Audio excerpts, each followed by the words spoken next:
Gujarati TV લાઈવમાં આપનું સ્વાગત છે।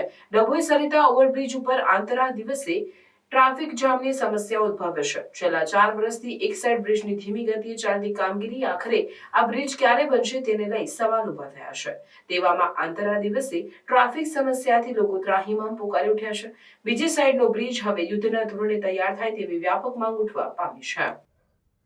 ડભોઈ નગરમાં વડોદરા ડભોઈથી સ્ટેચ્યુ ઓફ યુનિટી તેમજ રાજપીપળા, શિનોર, ચાંદોદ, કરનાળીને જોડતા મુખ્ય માર્ગ ઉપર છેલ્લા 3 વર્ષથી સરિતા ક્રોસિંગ ઉપર ઓવરબ્રિજ 4 ટ્રેક બનાવવાની કામગીરી ચાલુ છે, પરંતુ આ કામગીરી ધીમી ગતિએ ચાલતી હોય જેને લઈ અવારનવાર રાહદારીઓ અને વાહન ચાલકોને એક જ સાઈડ ચાલુ થયેલા બ્રિજ ઉપરથી પસાર થતા સમયે ટ્રાફિક જામની સમસ્યાનો સામનો કરવો પડે છે।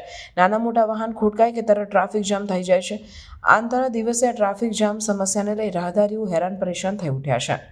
આખરે બ્રિજની સંપૂર્ણ કામગીરી ક્યારે પૂર્ણ થશે તેને લઈ લોકચર્ચા ખૂબ વધી છે। તેવામાં હજી તો એક ઓવરબ્રિજને શિનોર 4 રસ્તા પાસે મંજૂરી મળી છે, તો તે ક્યારે કામ શરૂ થશે તેને લઈને પણ સવાલ ઊભા થયા છે। ટ્રાફિક સમસ્યાથી મુક્તિ માટે યુદ્ધના ધોરણે બ્રિજ કામગીરી પૂર્ણ થાય તેવી વ્યાપક માંગ ઉઠવા પામી છે।